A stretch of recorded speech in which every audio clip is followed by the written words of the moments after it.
Let's get more on this now with Amin Saikal, who's a Middle East professor at the Australian National University. He joins us now from Canberra, Australia. Really good to have you with us, Professor. Throughout this conflict, we've seen the likes of the US President Joe Biden repeat his call for a two-state solution. We know that has been the bedrock of US foreign policy for the Arab-Israel conflict for decades now. But at the same time, it seems that successive US administrations have overlooked the fact that Israel is continuing to virtually make a two-state solution impossible. What's your view? Is the two-state solution still feasible at this point? I think it is feasible at this point, provided that the United States and the international community as a whole put enough pressure on Israel that there is no better alternative to two-state solution. Of course, there are going to be many hurdles on the way, and one of the biggest hurdles is going to be all the Israeli settlements in the West Bank and, of course, East Jerusalem.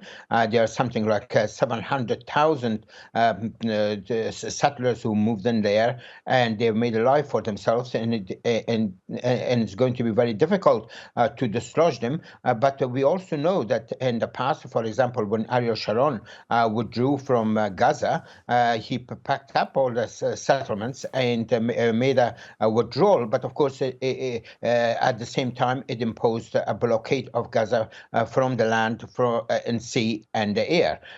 So at this point, I think the international community is a very critical juncture. Well, first of all, it is important that this temporary ceasefire or what's called a pause is extended more than 48 hours that they have agreed so far. I think it will have to be returned into a more enduring ceasefire, and I think that is where the United States and indeed Israel's neighbors, Arab neighbors, and the United Nations can put enough pressure on Netanyahu's government to view a ceasefire as a reward, not only for the international community, but for Israel itself, because this whole conflict is not only costly for the Palestinians in Gaza, which have proved to be absolutely enormous and horrendous, but also it's proving very costly for Israel. And whether Israel, after this war, would be able to overcome the cost of this war, and for that matter, Benjamin Netanyahu's right-wing government could overcome the cost of this war, is very questionable. Yes, and given the scale of death and destruction during this conflict, almost 20,000 Palestinians have been killed in the 7 weeks of Israeli attacks.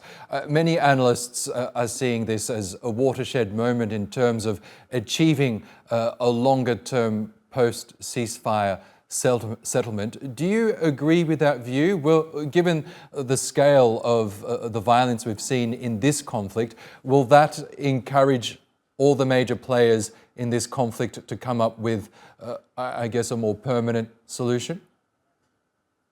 Well, ultimately, I think this conflict will have to come to an end. And how is it going to come to an end is going to be very important. At this point, the Israeli Prime Minister Benjamin Netanyahu has said that he is determined to achieve Israel's goal, that is the destruction of Hamas.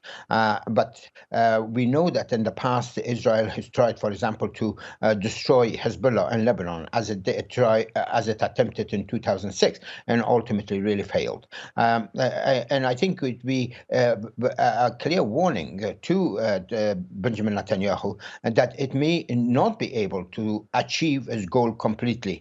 I think what he at this point would have to really do is to compromise, perhaps even as some sort of a small victory that he could claim in order to save his own political skin as well as his government. That would really have to come about as a result of a ceasefire and mediation on the part of the United States and some of the Arab countries, and particularly Qatar, in order to bring about a political settlement. The military actions could only work up to a point. Beyond that, there will have to be a comprehensive political strategy in order to provide a solution for this long-running conflict between Israelis and the Palestinians.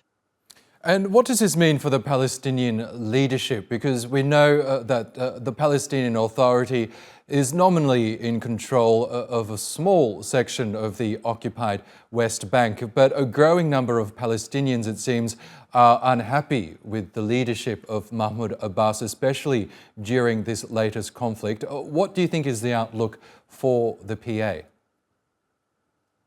I think that Mahmoud Abbas's leadership is aging, and there is a need for a younger generation or a member of the younger generation of the Palestinians to take over, who will have the support of a majority of the Palestinians in the West Bank as well as in East Jerusalem, and could also really attract the support of the Palestinians in Gaza.